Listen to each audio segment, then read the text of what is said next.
The soft sound of pages turning echoed through the courtroom, mingling with the distant hum of the air conditioning. Judge Enrique Silva, a man of average height with graying hair at the temples and a serene expression, watched the lawyers closely as they finished their arguments. He was accustomed to the tension of big cases, but he always maintained the same calm and controlled demeanor, as if each decision he made was just another piece in the great puzzle of justice. Enrique had always known that his path would be challenging. Being black and reaching the position of federal judge had not been an easy task. His life was marked by obstacles, doubtful looks, and doors that took a long time to open.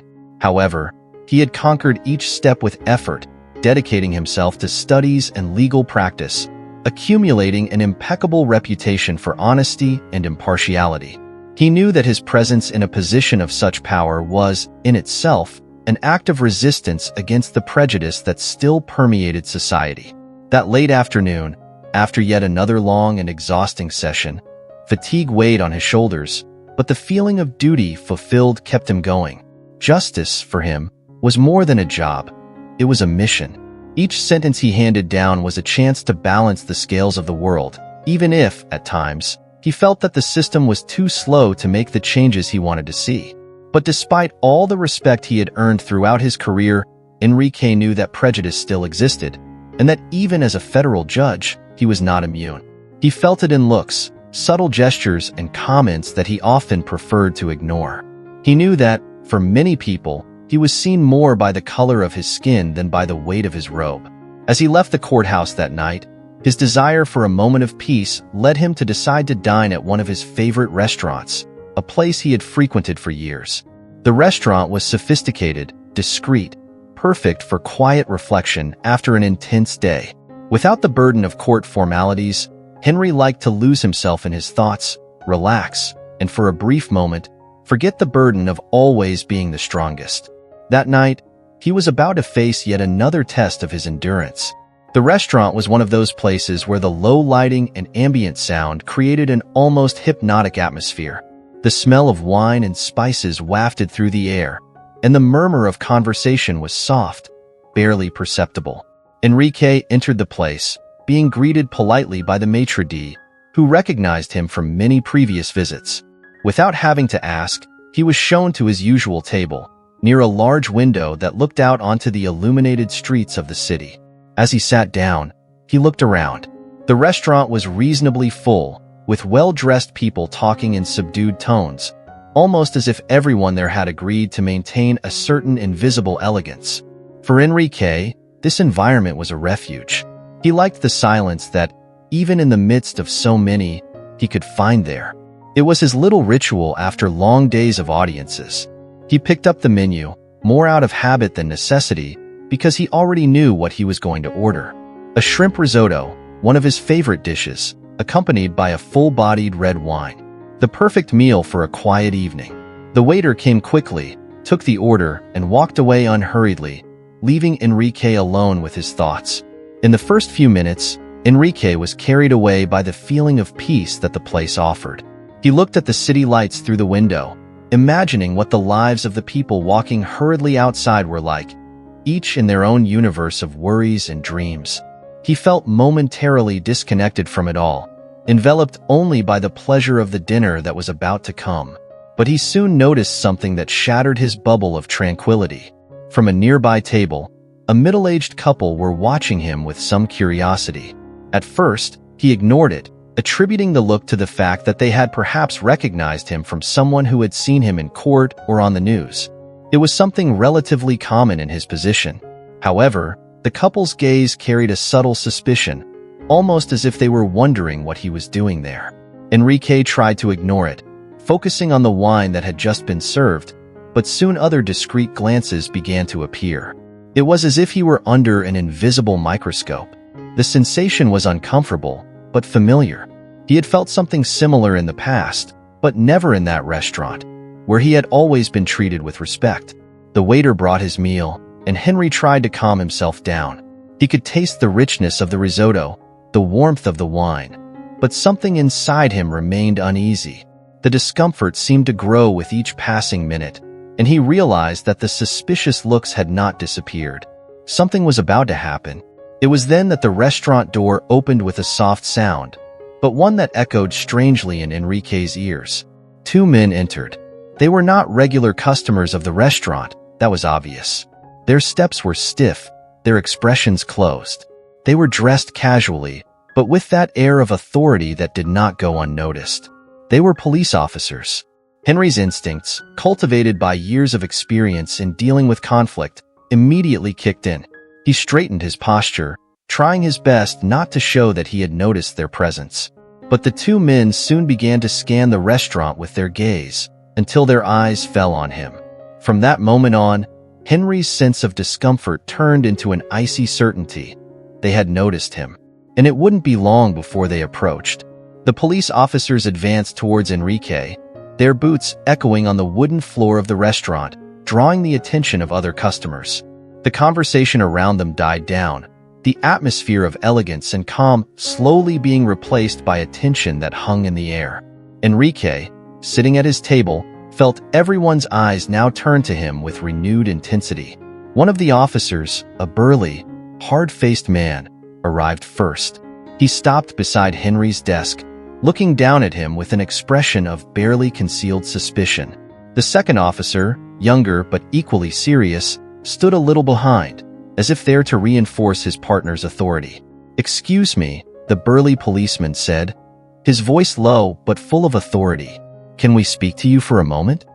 Henry looked up calmly, holding the wine glass between his fingers. His training as a judge had taught him never to react impulsively, no matter the situation. He knew that this moment required calm and control, even if a sense of indignation began to rise within him. "Of course," Henry replied, keeping his voice neutral. "How can I help?" The policeman took a quick look around, as if searching for a reason to justify his presence there. When he spoke again, his question came with a disconcerting coldness. "We received a tip. Someone mentioned that a man matching your description was behaving suspiciously here at the restaurant. Could you show us some identification?" Enrique felt the weight of the word suspicion like an invisible blade. He knew what it meant. He had faced this kind of situation before, but never in a place he considered a refuge.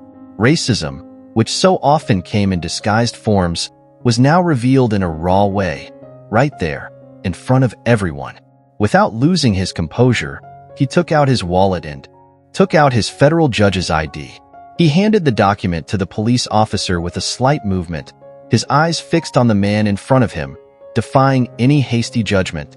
The police officer took the document with an expression that mixed surprise and discomfort. He looked at the identification for a few seconds, without saying a word, before returning it to Enrique. "That won't be necessary," the second policeman muttered, realizing the gravity of the mistake they were making. But the older policeman still hesitated, as if pride prevented him from backing down so quickly. At this point, the entire restaurant seemed to hold its breath. The stares fixed on the three men now turned into a silent stream of judgment. Henry knew there was a choice to be made. He could confront them openly, demand an explanation for this public humiliation, or he could let the incident slide, like so many others before it. He, however, decided not to lower his head. "I received your request politely and complied with what was requested," Enrique said, his voice firm but restrained. "Now, I would like to know, why was I approached? What exactly was the suspicious behavior that motivated this action?" The younger officer was visibly uncomfortable, while the older one hesitated before answering. "We're just following protocol, sir," he replied, trying to maintain the same authoritative stance, but the tone in his voice had already changed. Henry nodded slowly, looking around and noticing that all attention was on them. He could see the mixture of curiosity and discomfort on the customers' faces. Some seemed embarrassed by the situation, others remained motionless, as if they were witnesses to an unexpected spectacle. "Protocols are important," Enrique continued, "but what I see here is the result of a judgment based on appearances, not facts. I've been here for more than half an hour, having a quiet dinner. I'd like to know what part of this was considered suspicious." The officers looked at each other, clearly realizing the mistake they had made. The younger man began to move, eager to end the interaction, but the older man still hesitated, his expression hardened with reluctance to admit his mistake. However, The pressure of the situation, the presence of so many eyes, and the fact that they were standing before a federal judge made it impossible to ignore what they had done. "We apologize for the misunderstanding, sir," the older officer finally said, almost reluctantly. "We didn't mean to cause any discomfort." Henry accepted the apology with a nod, but his voice remained firm. "The discomfort has already been caused," he replied. "I hope this experience serves as a lesson so that situations like this do not happen again to others. I will not take up any more of your time, but I want you to know that these approaches have consequences. Consequences that you often do not see." With that, the police officers walked away, now fully aware of their mistake. The restaurant fell silent, as if time had stopped, before the murmur of conversations gradually began again. Henry, for his part, knew that this would not be the last time he would face a situation like this. But at that moment, he felt that he had done enough. When the police finally left, the restaurant slowly returned to its normal routine, but the atmosphere had changed. Enrique could still feel the eyes on him, some of surprise, others of shame, as if the people around him were struggling internally to process what they had just witnessed. It was as if the weight of the humiliation he had suffered belonged not only to him, but to everyone present, each carrying the guilt of being complicit in that silence. He took a deep breath and tried to eat what was left of his meal. The risotto had already cooled, and the flavor of the wine seemed to have lost some of its charm. The tranquility he had sought at dinner had been completely replaced by a feeling of contained indignation. Enrique knew that, despite having reacted with control and dignity, that situation had affected him deeply. It was not only the fact that he had been humiliated in front of so many people, but the constant reminder that, even with all his achievements, prejudice still infiltrated every aspect of his life. Conversations around the restaurant slowly resumed, but something was different. It was as if people were speaking more quietly, their voices filled with silent guilt, avoiding making eye contact with him at all costs. Enrique noticed that some of the employees also seemed agitated, exchanging nervous glances, as if they didn't know exactly how to react after what had happened. Shortly after, the maitre d' approached, visibly embarrassed, holding an apologetic expression on his face. "Mr. Enrique," he began, his voice low, as if trying to ease the tension that still hung in the air. "On behalf of the entire team, I would like to apologize for what happened. We are not part of this, and I deeply regret the inconvenience caused." Henry looked up, observing the maitre d' for a few moments before answering. He knew that the situation had already been uncomfortable enough for everyone, and he had no interest in prolonging the discomfort. But at the same time, he felt the need to make it clear that he did not accept what had happened as a mere incident. "I appreciate your consideration," he replied, keeping his tone calm but firm. "However, the problem here goes far beyond a simple misunderstanding. These situations happen frequently, not only to me, but to many others who face the same kind of judgment. I hope everyone present will reflect on this." The maitre d' nodded with a grave look, clearly shaken by the truth of Enrique's words. He seemed genuinely remorseful, but he knew that nothing he could say at that moment would erase the impact of what had happened. Henry, for his part, decided that there was no reason to prolong his stay. What should have been a night of relaxation had turned into a painful lesson, a living reminder of the wounds that society still bears. He waved to the waiter, asking for the bill, but before he could pay, the maitre d' stepped forward. "Please, Mr. Henry, the meal is on us tonight. It's the least we can do after all this." Henry hesitated for a moment. He didn't need the offer, and on some level he knew it was an attempt to assuage the restaurant's guilt. But ultimately he accepted with a simple nod. An apology wasn't going to solve this problem. He knew that real change wouldn't come from a free dinner, but from a much deeper shift in the way people viewed and treated each other. When he finally left the restaurant, the cool night air enveloped him like a relief. He walked through the illuminated streets, feeling the weight of the night on his shoulders, but also a growing determination within him. The humiliation he had faced would not be in vain. The experience reinforced his will to fight for justice, not only in his career, but in all walks of life. He knew that for many, situations like that ended in silence, but Enrique was not willing to let it become just another forgotten story of racism and discrimination. Something inside him had changed that night, and he was determined to turn this pain into something meaningful. In the days following the incident, Enrique found himself reflecting more and more on what had happened that night. Although the public humiliation had passed, the sense of injustice continued to linger. He couldn't ignore the emotional toll that the confrontation with the police had taken on him, nor the way the looks in the eyes of the people in the restaurant echoed in his mind. More than that, he knew that many others, without the same position or influence as he, faced similar situations on a daily basis without having a platform to respond. Determined not to let it become just another bitter memory, Enrique took action. Instead of retreating and processing the episode in silence, he decided to use his voice to transform the experience into something more meaningful. As a judge, he knew that his story could reach many people and spark important discussions about the hidden racism that still permeates Brazilian society. So he began working on an article for one of the country's leading newspapers. In the text, Enrique did not focus solely on the humiliation he suffered, but explored the theme of structural racism and how it manifests itself in everyday situations. He explained that even someone in a position of power, like himself, was not immune to the prejudices that run through the veins of a society still marked by profound inequalities. It was a critique of the culture of hasty judgments, where skin color often defined how a person was treated before any facts were considered. When the article was published, the impact was immediate. Enrique's text touched a nerve that many tried to ignore and quickly gained repercussion on social media and on television programs.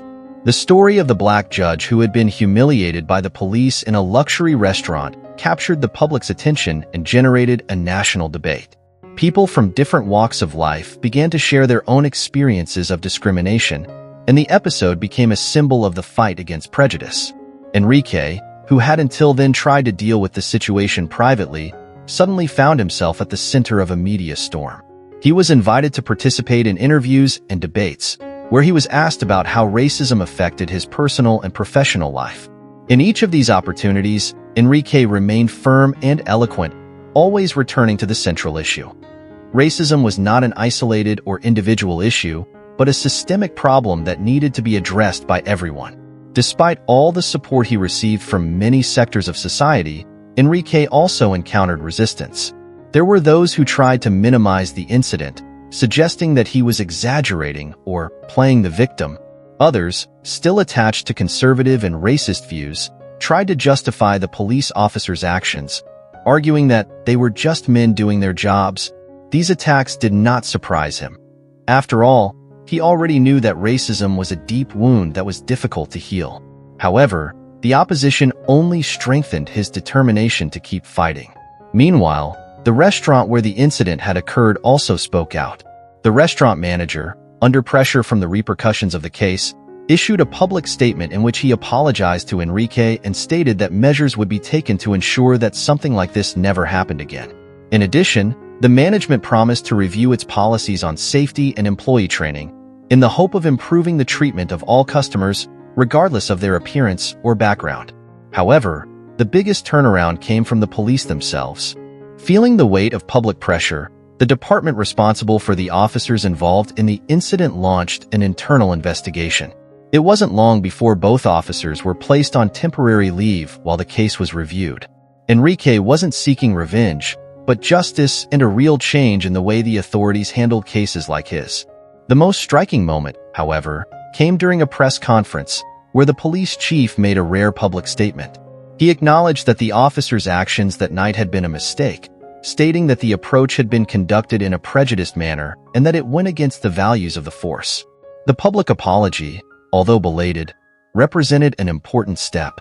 It was an acknowledgement that, even within the institutions, racism was an issue that needed to be addressed head-on.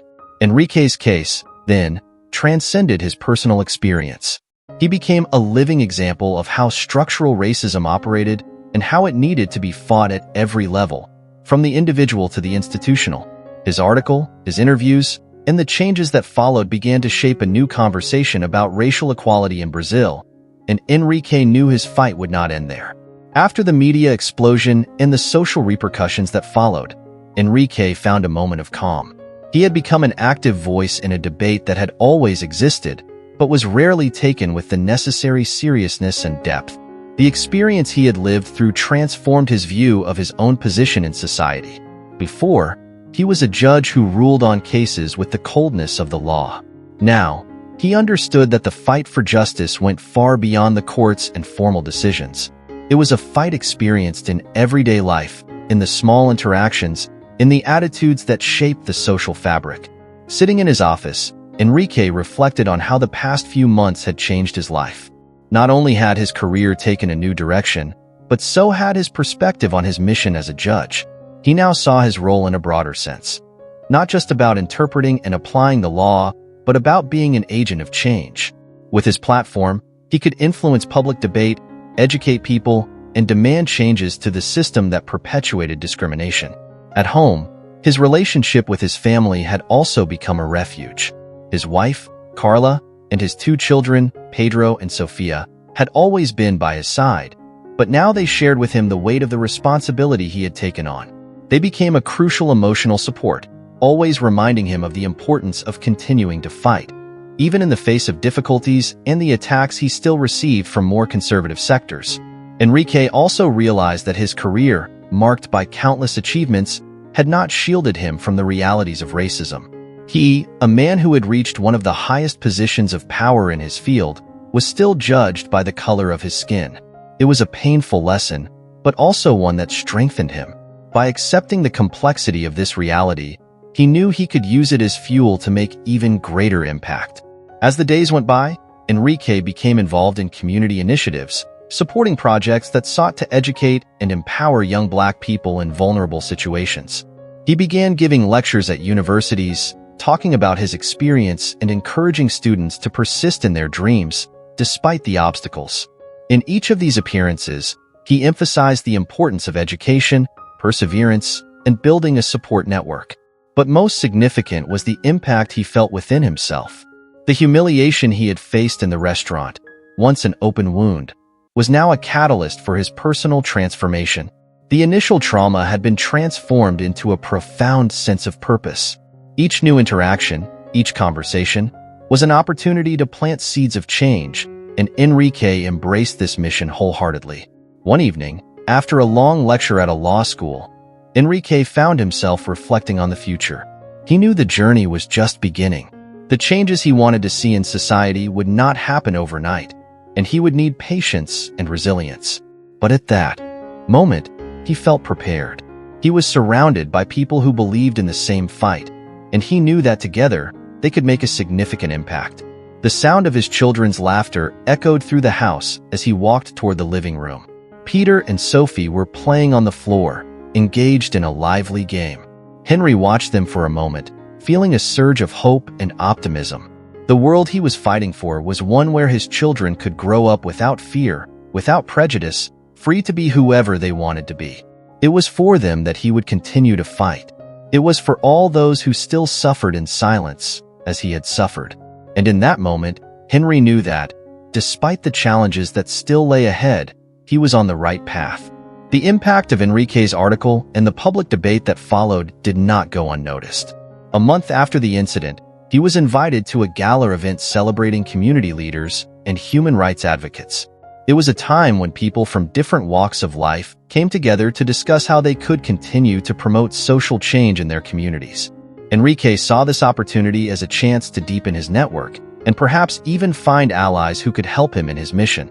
Upon arriving at the event, he was greeted by a vibrant atmosphere filled with lively conversation and expectant looks.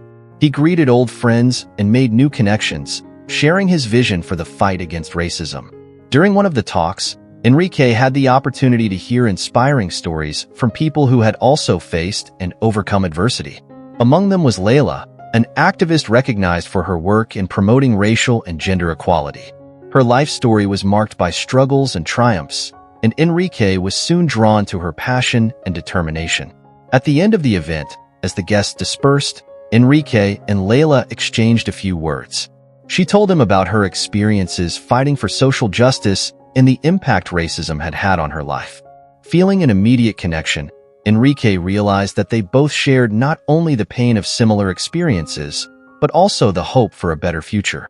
Layla mentioned a project that was underway at her organization, a mentoring program for young people seeking opportunities in the legal field. She believed it could be a great opportunity for Enrique to contribute his expertise. After some back and forth, they agreed to meet again to discuss how they could collaborate together. Enrique felt a surge of excitement. The possibility of working alongside someone so committed could be a turning point in his journey. In the days that followed, Enrique couldn't stop thinking about Layla and the job offer that had come his way. He was excited about the idea of mentoring young aspiring lawyers and judges, especially those who faced similar barriers to the ones he had encountered. For him, it was a way to give back to the community and inspire the next generation. Their first meeting was scheduled for the following week. When Enrique arrived, he found Layla surrounded by young people who were listening attentively to his words. He noticed the way she connected with each of them, establishing an open and welcoming dialogue. At the end of the meeting, Enrique was introduced to the group, and when he offered to help, he felt a wave of gratitude and respect from the young people. Over the next few weeks, Enrique and Layla worked together to develop a curriculum that addressed issues of social justice, civil rights, and the workings of the legal system. The program quickly gained traction, attracting more young people than they had anticipated. With each new session, Enrique found his own understanding of racism and inequality expanding even further. The conversations he had with the young people forced him to confront his own experiences and biases, and he felt more connected to a struggle larger than just his own. One afternoon during one of the sessions, a young woman named Anna, who had been particularly engaged, raised her hand and shared a personal story of discrimination she had faced at school. The emotion in the room was palpable, and Enrique realized that this was a pivotal moment. He then remembered his own struggles and decided to open up about the humiliation he had experienced in the restaurant. The vulnerability in his voice resonated with the young people, and he could see the tears in the eyes of Anna and other participants. Enrique realized that sharing his experience wasn't just about him. It was an opportunity to validate the pain of others and show that the fight against prejudice was a shared journey. The environment became a safe space where everyone could express their anxieties, hopes, and desires. That connection was a moment of empowerment, not only for Enrique, but for everyone present. As time went by, the relationship between Enrique and Layla also grew stronger. Working together allowed them both to grow, not only as professionals, but as people. They began to meet outside of meetings, discussing their visions for the future and how they could fight together for broader social change. The feeling of camaraderie turned into a solid friendship, and both became pillars for each other in the ongoing fight against racism and discrimination. The mentoring program grew in popularity, attracting attention from local media. Enrique's story of facing humiliation and turning his pain into action resonated deeply with the community. Soon, he and Layla were invited to appear on a popular talk show. It was an invaluable opportunity to raise awareness about issues of racism and social inequality. On the night of the taping, anticipation was in the air. Enrique felt a mix of excitement and nervousness as he prepared behind the scenes. Layla, on the other hand, seemed calm, confident in her ability to communicate the right message. They briefly discussed the main messages they wanted to convey and the importance of being authentic during the conversation. When they arrived on stage, Enrique and Layla were greeted with warm applause. The host, a charismatic and respected figure, began the interview by highlighting the relevance of the mentoring program and how it was impacting the lives of young people. The conversation flowed naturally, and both felt comfortable sharing their experiences, addressing the importance of creating opportunities for marginalized voices. However, during the discussion, the tone of the conversation changed abruptly. The presenter, apparently wanting to stir up controversy, asked a provocative question about how Enrique dealt with the criticism he still received, especially from sectors that saw him as a judge who talks too much. She insinuated that he was putting himself at risk by taking a public stance. The question took Enrique by surprise. He hesitated for a moment, but soon his determination prevailed. He answered honestly, explaining that although he received criticism, what really mattered was the impact his actions were having. He emphasized that every young person who felt heard and empowered was a victory, and that he was willing to face any resistance to continue his fight for justice. Layla, sensing the change in tone, quickly joined the conversation, emphasizing the need to support one another rather than divide us. Together, they created a powerful statement of solidarity and resilience. Their words echoed throughout the studio and the audience, prompting a warm applause. However, as he left the studio, Enrique felt the pressure of criticism on social media intensify. The reactions were mixed. While many praised him for his courage, others attacked him fiercely, calling him a troublemaker and disrespectful. He was used to dealing with criticism, but the level of hostility he faced was surprising and disturbing. The following nights were long and difficult. Enrique had trouble sleeping, his mind racing with worries about how the backlash might impact his career and his family.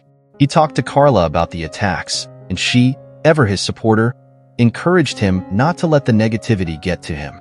"You have to remember why you started this fight. What matters is that you're making a difference," she said. Motivated by her words, Enrique decided to use the pressure as fuel. He knew he had a platform and that the fight was bigger than his personal image. With the help of Layla and the youth in the program, he began planning a series of community events that would focus on educating people about the history of racism and providing a space for open discussions about prejudice and its consequences. In a moment of clarity, Enrique remembered his own journey and how crucial community support was. He couldn't let criticism derail him from his path. The idea of bringing people together, of uniting in a common purpose, made his determination even stronger. With that in mind, Enrique began making calls, organizing meetings with community leaders and local organizations to mobilize resources and support for his upcoming events. He was determined to turn the negativity into something positive, something that could educate and inspire people to stand together against racism. This was his chance to be not just a judge, but a true agent of change.